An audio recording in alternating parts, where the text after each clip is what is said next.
Welcome to Durand On Demand, where we're going to talk about 7 silent dangers in your professional life. These are the carbon monoxide type of dangers that you have. You can't notice they're around. They drift you into sleepiness until you actually fade away. The first one is minimalism.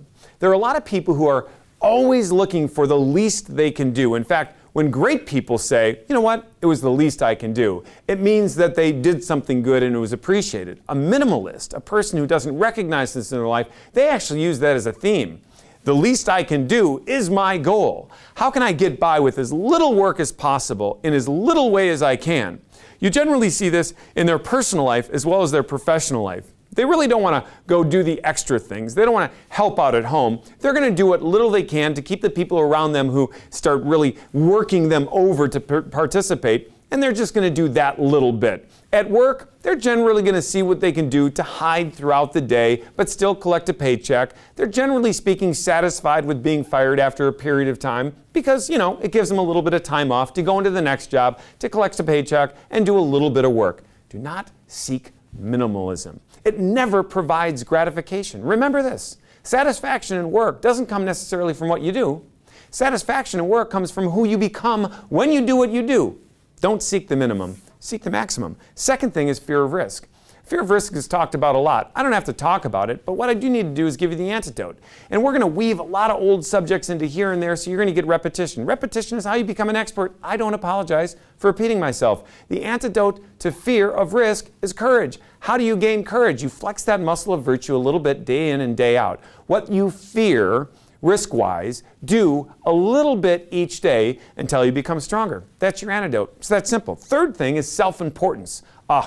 There's a hard one. When people in their professional lives find their myopic view to be the only view they have and see the whole world centered around themselves and how important they are, they can't get a chance to see how other parts and other departments connect, how other people connect, how they're substantial. How do you fix that? Step outside of yourself and use other people's perspective. A key thing to get rid of that silent danger in your life. The fourth thing is disordered ambition.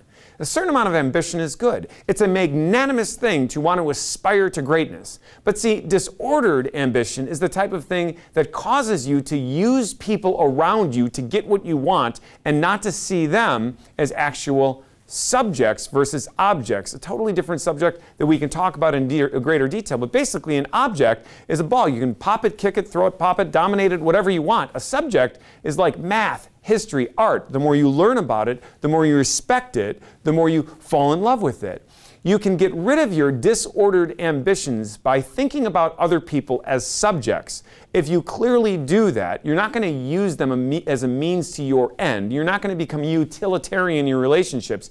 You're actually going to seek, bond, build, and grow with others. And that focus on others automatically diminishes a disordered ambition. The next thing is the need to control. There's a lot of people who need to control others.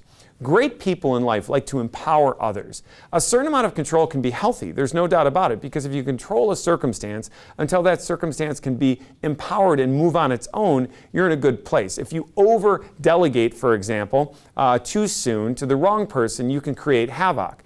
But if your objective in controlling things is to eventually release control to others and empower them, that's your antidote. So are you controlling for the purpose of empowering, or are you controlling to hang on? Take a close look. The next thing is a divided heart. This is a very difficult thing. You can't say, you know what, I totally love my wife. Well, and her. That's not going to work for you, or it's not going to work for anyone. You cannot have a divided heart and be great. You have to have a full heart for the things you have a passion for. It doesn't mean that your heart can't grow and be bigger. When I had my first child, I said to myself, my heart is bigger than it's ever been. How could I even love more than that? My second comes along, and I didn't have to divide my heart. God made it bigger.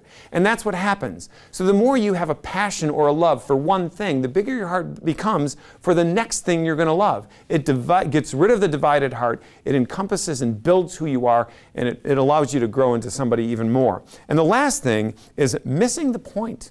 A lot of people miss the point. It's an amazing thing how people can major in the minors. After seminars, it never fails that you'll put this survey out saying, what did you think of the seminar? And there's certain questions that are appropriate to this answer. But in the general comments section, people won't say, oh, the content was this or the content was that. The general person at corporate events is going to respond by saying, not, hey, thanks for teaching us to be better at our particular profession. They're not going to comment on the speakers, even the great ones. They're going to say, why do we always have chicken? Chicken? Really? I think you might have missed the point. The point was, how did you become a better professional from going to that seminar? Don't miss the point, and you will be a great professional.